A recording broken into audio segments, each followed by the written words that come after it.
What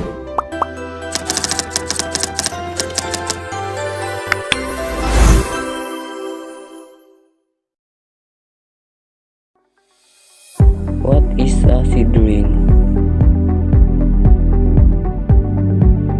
Acid rain is any form of precipitation with high levels of nitric and sulfuric acid.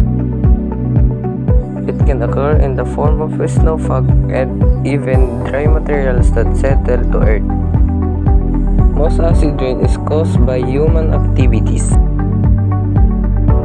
When people burn fossil fuels, sulfuric dioxide and nitrogen oxide are released into the atmosphere. These gases react with water, oxygen, and other substances to form sulfuric and nitric acid.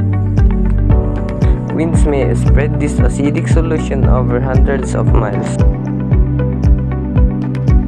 After it falls to the earth, acid rain enters water system as runoff and sink into the ground.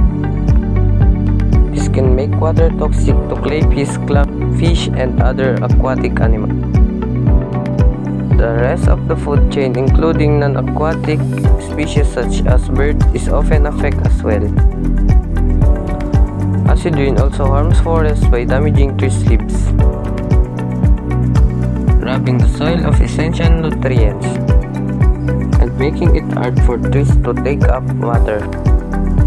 By designing cleaner power plants and using fewer fossil fuels, we can reduce the number of pollutants that create acid rains.